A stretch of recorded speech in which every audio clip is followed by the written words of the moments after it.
Welcome everybody to our first webinar for the series, which is the Art of Semblance.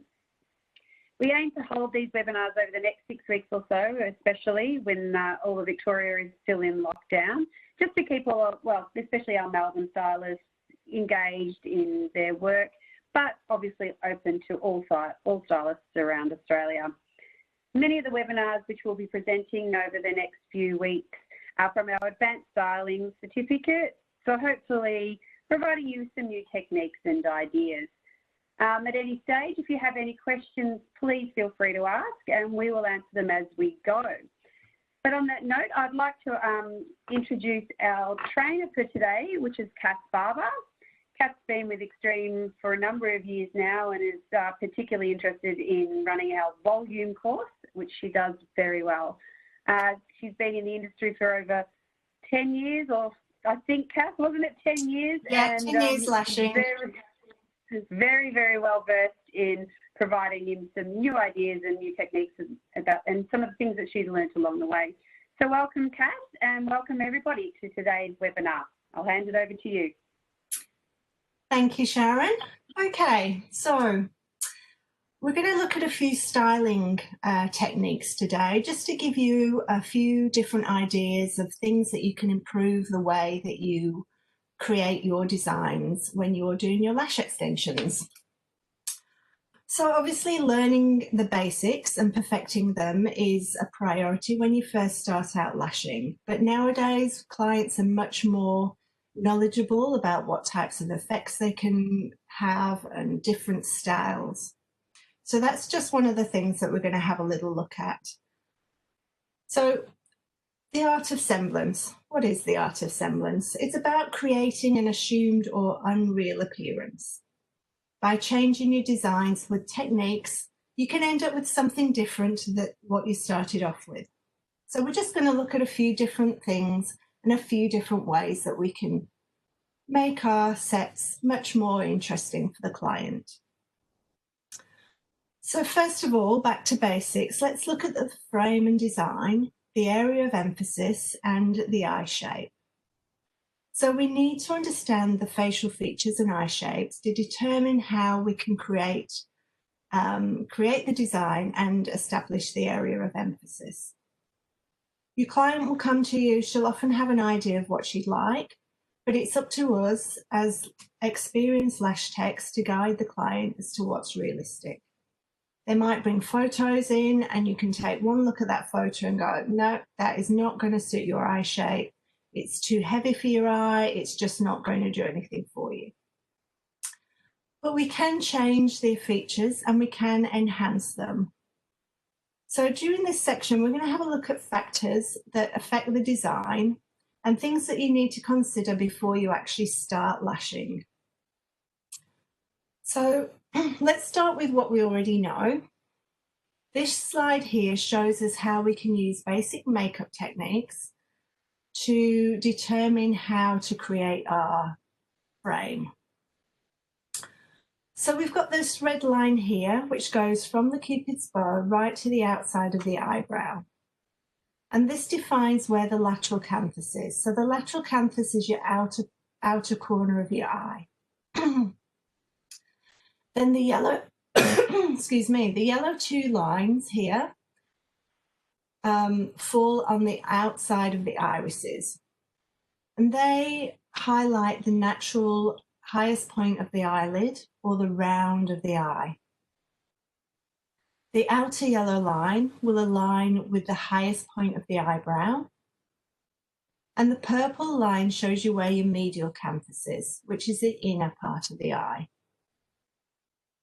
Now this model here has a lovely oval shaped eye. And to enhance this, the stylist would apply shorter lashes on the inners, go into longer, thicker lashes on the centre area here, back down to thinner lashes here. Sorry, shorter lashes. Now we can expand this area of emphasis. So this point here between the yellow would be our focal point. And we can extend this to give more fuller or slightly different shaped designs. But no matter what design we use, the lash stylist needs to determine the lash length, the curvature, the extension type, and the technique to result in the desired design that you want to achieve.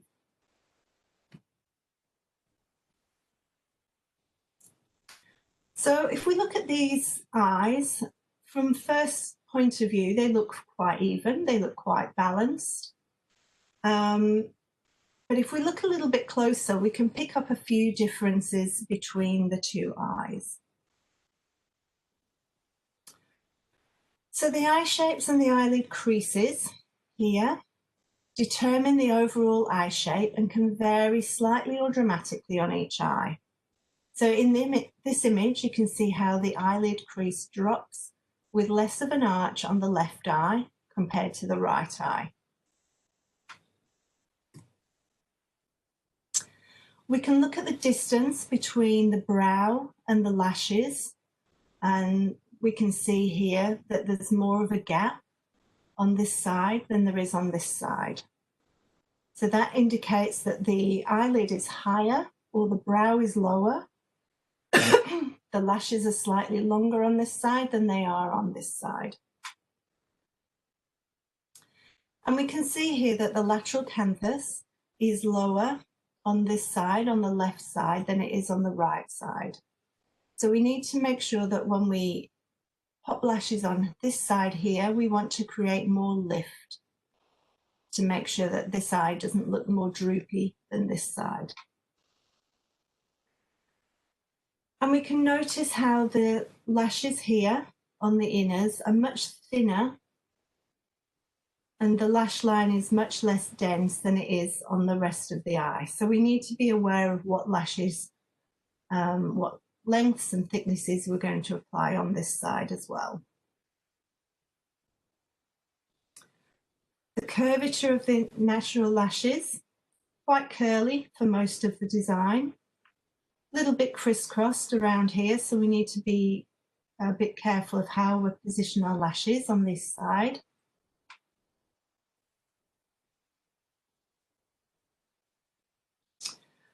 So depending on what you're doing at the moment, whether you're at work or whether you're at home, it's a good idea to start looking at people's eyes. Take some photos, you can zoom in then and have a good look at the lashes and the eyes and see if you can start to notice the differences between the symmetry of the eyes.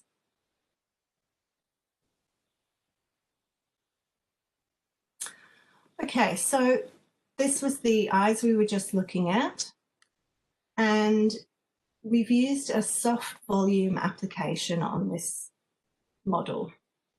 So we've used a mixture of X-Wraps and foaming bold.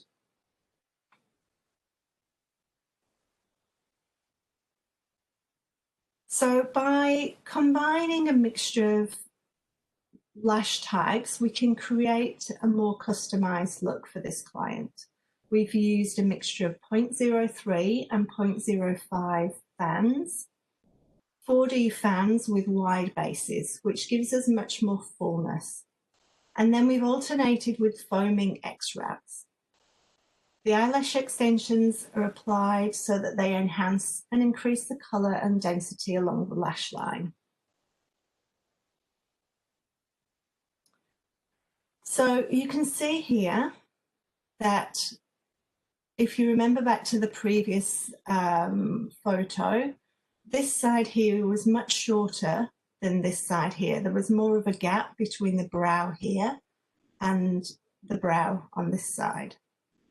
So what they've actually done is increased the length of the lashes on this side by about 1 mil and increase more curl, so we get more lift on this outer corner. So even though they look nice and balanced and nice and even, we've actually increased the size so it actually makes it look much more even. We've used a mixture of X40s and X90s throughout the design. Now, an X40 would be your C curl, and an X90 is your L curl.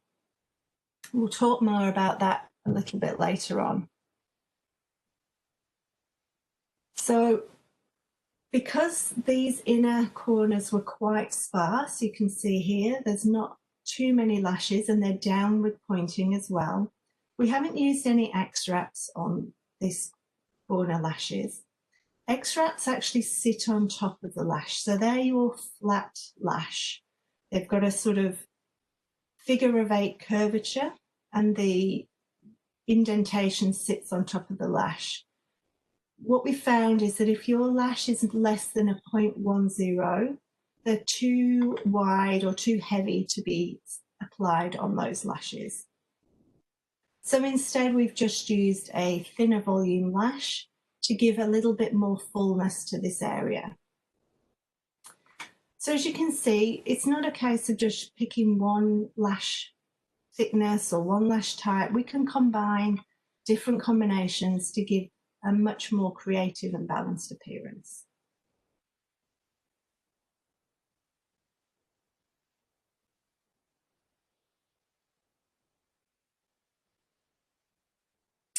Now this eye type requires a bit more additional thought and consideration when you're creating your designs.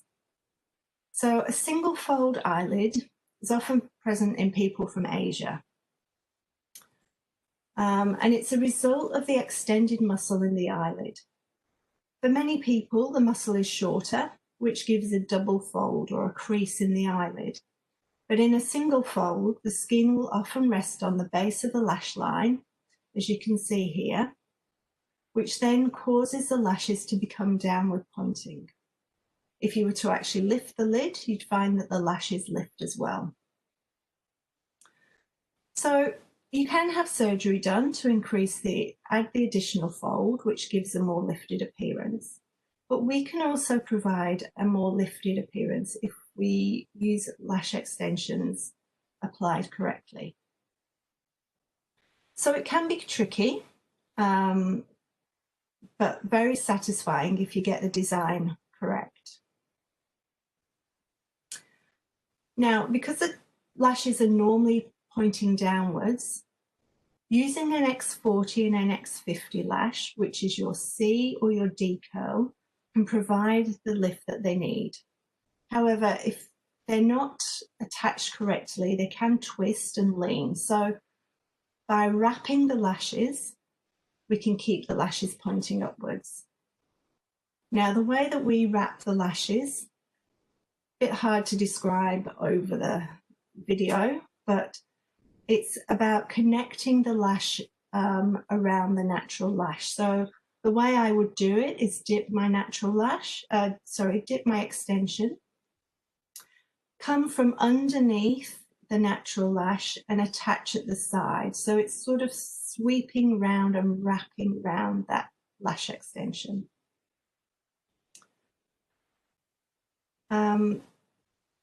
So they're great for giving that volume and that fullness and the lift.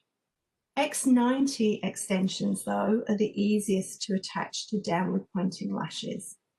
So X90s are your L-shaped lashes. They have a straight base and then they curl. So they're really good for extending out of the lash attachment area here, and then they curl. So they give that lift, but they extend outwards.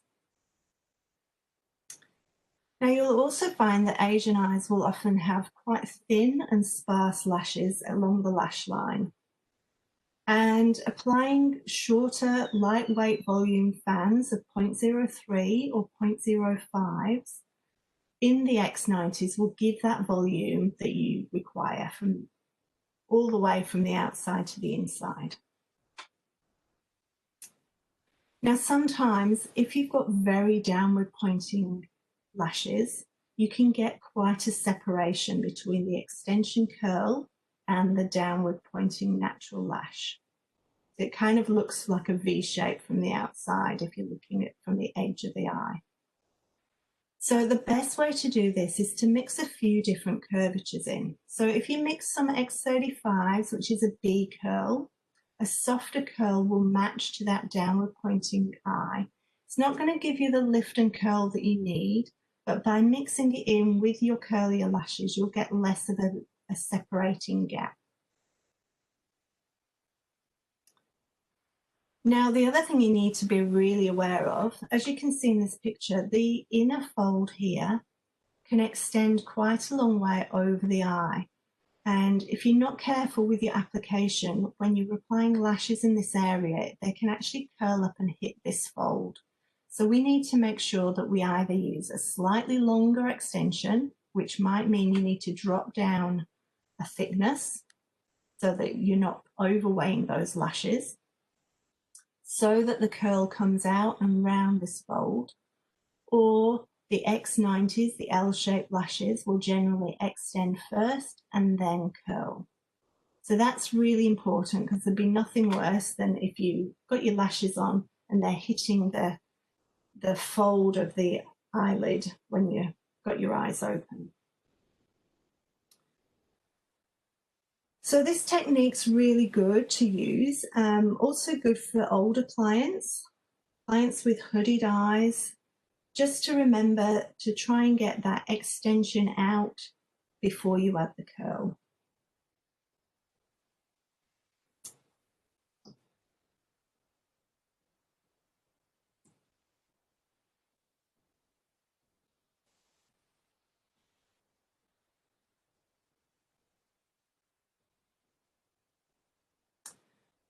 So let's look at a bit of the outline shape of the eye now. So you can change somebody's eye shape completely when you apply lash extensions. So this model's got a really nice eye shape. And if we just followed the natural shape of the eye, going from short, longer, back to short, we get a really, really nice effect. We've got the area of emphasis in the center here, surrounding the iris. We can see that the natural lashes are quite thick, so they're a mixture of 0.10s and 0.15s. And we can see that the lashes are quite close to the eyebrow, so we don't need to add too much length in this area. We've got a few lashes on the inner corners that are downward pointing. They're a B curl or an X35 curl. But the majority of her lashes are nice and curly, probably an X40 in curvature. We also need to pay attention to this area here, because the lashes tend to touch. So we want to make sure we give additional lift in this area, rather than the lashes pointing downwards, so that they're going to catch even more.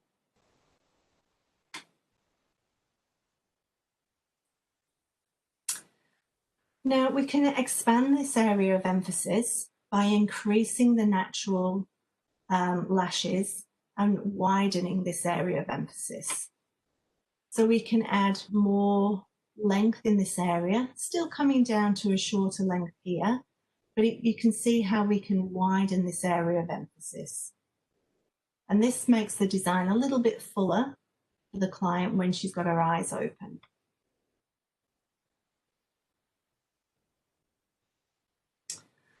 We can also adjust the eye shape completely, and here we've got more of a cat eye effect. It's a nice sweeping eye shape, and by altering the curvature here, adding a little bit more length, we can really elongate this eye and make it into more of a cat eye effect.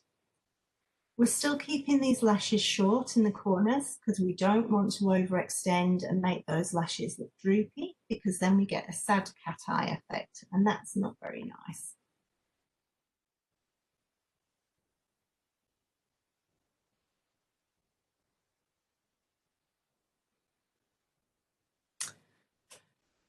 Now, the line that's created by the tips of the extensions is the thing that defines the shape that you see. So for a crisp, sharp, outer defined line, each extension and fan must be placed in a position so it flows nice and evenly when the eyes are open. For a more wispy or spiky outline, we need to position and place the lash extensions so the tips of the extensions have varying heights along the upper eyelid. We can create trendy outlines requiring a combination of multiple lengths, multiple curvatures to create the desired shape. And by blending thinner diameters in slightly different lengths, we can have a softer, much fluffier outline. The line will still be visible, but not as intense. We need to be aware of the colour intensity from outside to inside. Depending on your design, you want it to be nice and even and consistent to enhance the shape and create the symmetry from base to tip. So the area of emphasis is always the focal point of your design. As we go on, we'll learn a little bit more about fading and blending from light to dark to create a few more special effects.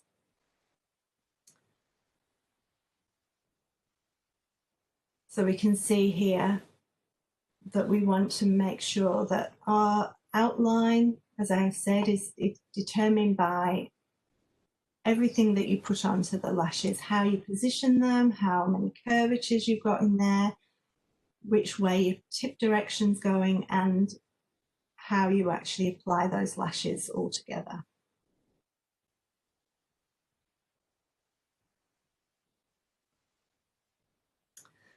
So this is a bit of a close-up of a nice wispy outline effect, and this is created by using a multiple of lengths, different curvatures, different diameters and lash types, and it's created within a hybrid application. This gives you a nice soft outline.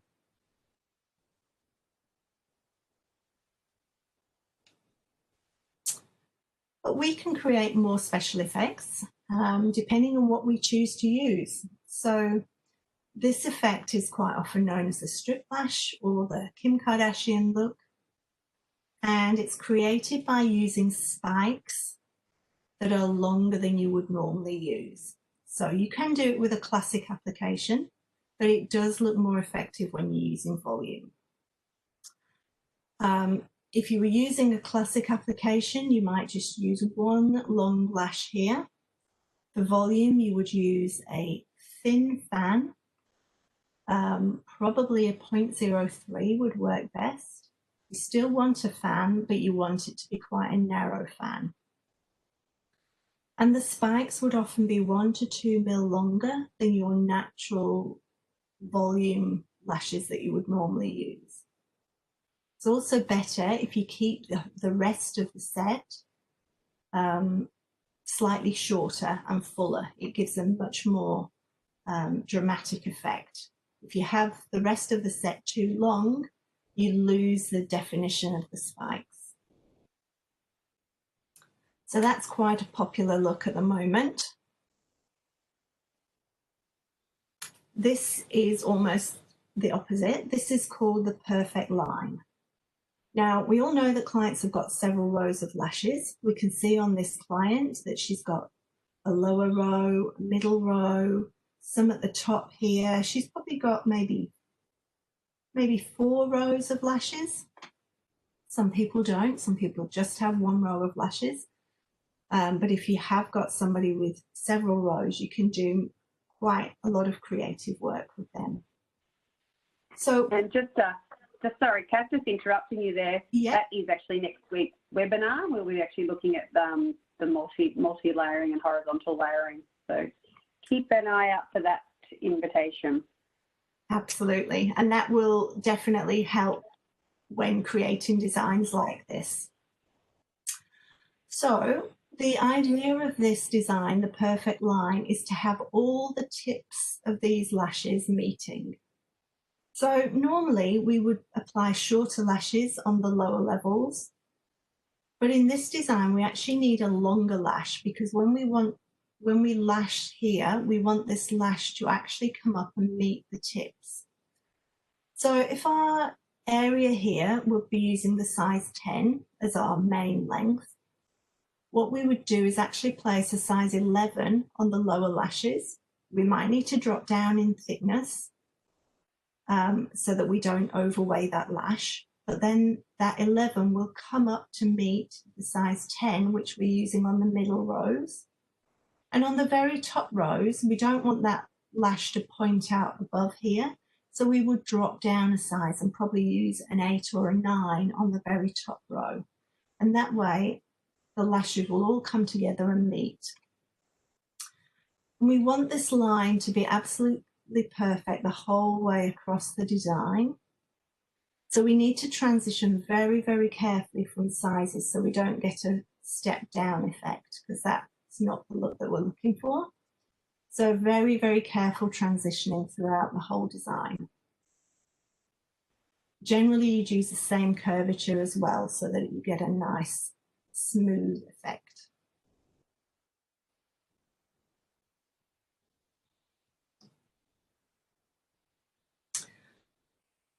So we can also create changes in the way that we apply lashes by using the placement of the angles at which the tips we actually attach. So normally when we learn, we want the lashes to be straight. We want to attach them so they're nice and straight.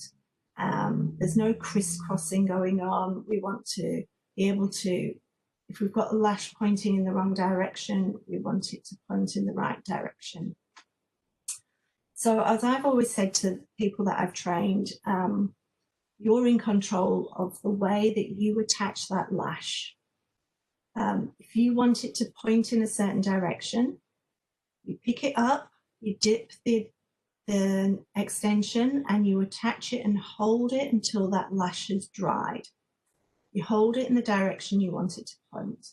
So that way it means that this lash here that's pointing off on a bit of a curve, we don't want to attach our extension in that direction because it will just look strange and it will look messy. We want to attach that extension so it goes straight, and it's all to do with the way that you pick up the lash and attach it and hold it. So that's how we would normally do our designs. Nice straight lashes covering all the gaps. But we can be a bit creative now we've got a bit more experience. So as I was saying here, we've got lots of crooked lashes and we want to make sure these gaps are covered. So we would put our lashes on nice and straight, cover those gaps and give a nice full design.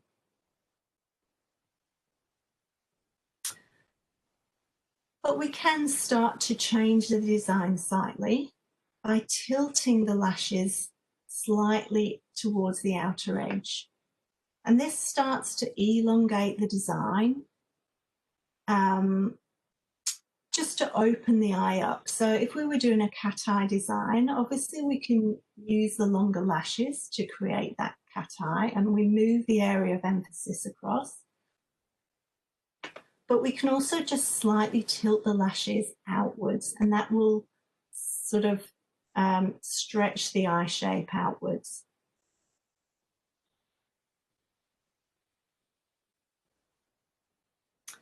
Here we've actually started to tilt the lashes all the way from the inner eye to give a really, really full and sweeping design.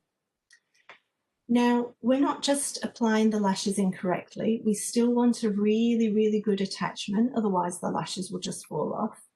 We're not lying them down too flat, we're just doing a very, very gentle, gradual tilt.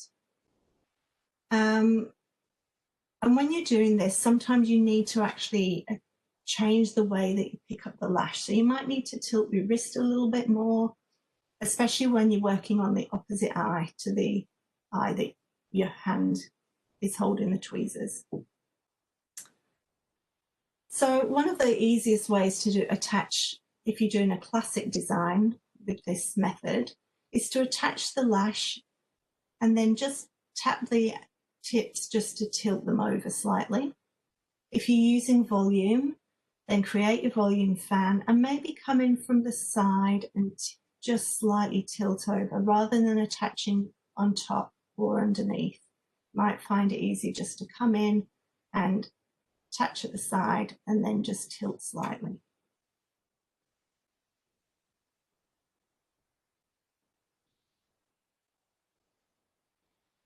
And then one other technique is to use a cupping or lifting effect. And this is just used on these outer corners to create more lift. So if you've got somebody whose eye naturally droops down, we want to ensure that we add as much lift in this corner. And we can just tilt the lashes inward slightly, not too much, just slightly. And we'd normally use a strong curl and a shorter lash in this area. So maybe your D curls, your X50s or your X90s would be the best ones to use in this area. So let's just have a look at what the sweeping effect looks like from above. So you can see the lashes are nice and straight all the way along. And then we start to tilt outwards from the midsection towards the outer edge. And we can just see it sweeps around, just gives a nice soft sweeping effect. And when we look at the open eye, we can see the same. We can see the lashes just sweeping outwards, and it just gives a nice soft look.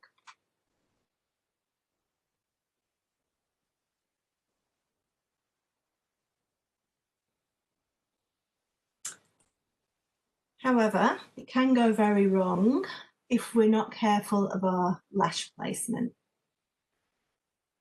So if we put the lashes on in the wrong direction, it can cause gaps to appear, and that's the last thing that we want.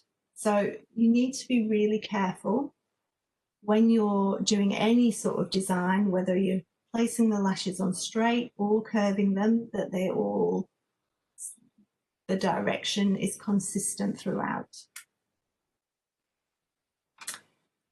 If not, this is the effect that we can have. We've got lashes pointing all sorts of directions. There's no real consistency. We've got gaps in the outline. The fans are twisting this way and that way, and it just doesn't look very nice. So planning is really important before you do any sort of design for your lashes, to make sure you're using the correct curvatures, the correct lengths, and the correct thicknesses for what you want to achieve.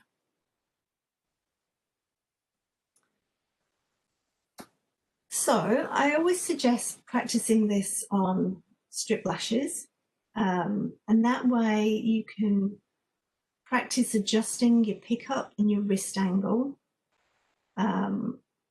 practice isolating and using the different techniques. So remember, if you're attaching classic lashes, you can wrap the lash and then just gradually tilt, or try attaching your volume lashes from the side rather than directly bottom or top. Practice adjusting your pickup technique and tilting your wrist action, particularly for the opposite eye. And see how creative you can get, basically.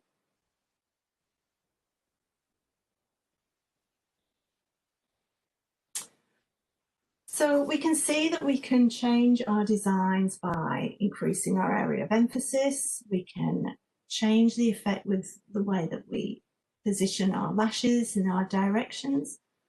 We can also use colour. We can use coloured lashes or the same coloured lashes to create light and dark textures throughout the frame.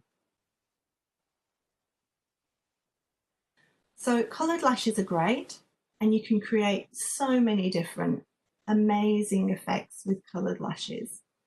But for this, we're looking at gradual fading. So using lashes on the same spectrum to create light to dark areas. We can do exactly the same with the same coloured lashes. So if we're just using our black lashes, it's about creating light to dark using different thicknesses.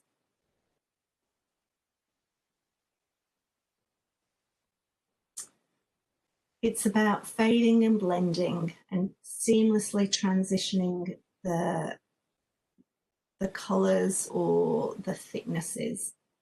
So planning is always essential. You still need to create your frame. Always plot out your frame on your iPads, draw your measurements in, pick your curvatures that you're going to use, pick your lengths that you're going to use. So on here, what they've done is in this green section, which is where we have our thinnest lashes, we've used 0.05s. Then we've got in the blue area here, we've got 0.07s, which gives a much more fuller area, thicker colouring, depth of colour. And then on the outer section, they've actually used 0.10s. Now you can change this to any lash thickness depending on what you want to create. The main thing is these areas here. We need to make sure that we blend them carefully by not having sort of a stepping effect where we've gone an obvious change from one to the other. So this area really needs a bit of work just to blend those lashes together. Now, how can we use this to best effect? Close set and wide set eyes. We can create illusions with this eye shape.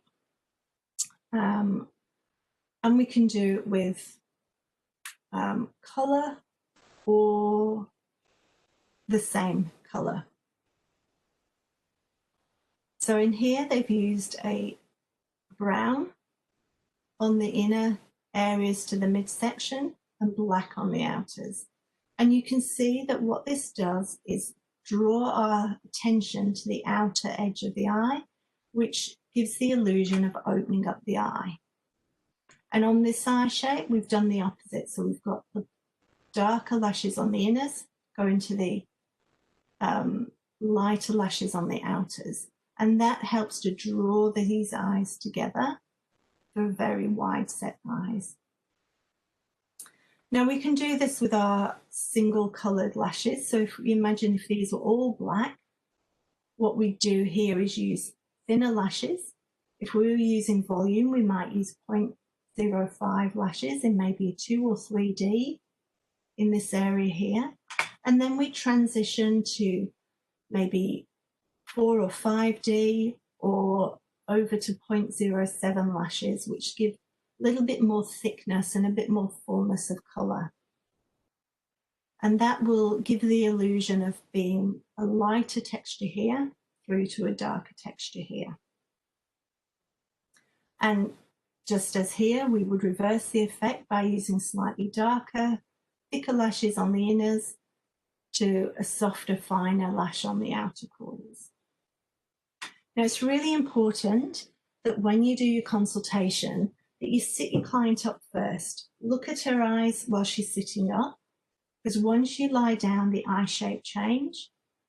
By sitting up, you can see whether they've got droopy eyes, whether the eyelid sits onto the eye lashes. It's a good idea to take before and after photos from the same position so that you can see excuse me, whether what you've designed has been effective or not. And it just helps. I always take before pictures anyway, because it helps me look at the lashes as I'm actually working on the client, just to make sure that I feel I'm plotting the lash design in the correct way.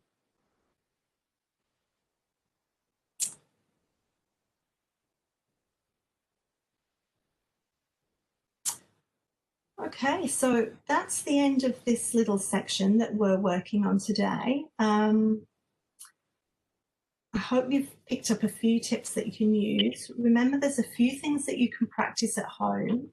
So looking at your clients' lashes, looking at people around you and their eye shapes, take pictures before and after, zoom in, have a go at your mannequin heads if you've got one available, or just use your strip lashes to practice your directional placing. Yeah. Yeah, I was going to say, someone recommended an orange too, Kath, putting your strip lashes on some fruit. Yes, yeah. Probably chop it in half so it doesn't roll around your desk. Doesn't but yes. roll off. That's very true. But yeah, I mean, strip lashes are quite good. I sometimes get those round makeup sponges and put the strip lash sort of on the edge of them. And that's quite good to work on as well if you haven't got a mannequin head available.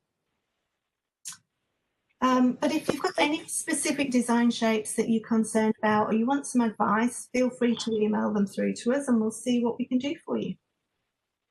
Absolutely. Thank you, Kath. That was a great start. And as I mentioned, over the next couple of weeks, we will be building on some of those areas as well as in the horizontal layering, which I think will be a nice lead-in from this as well.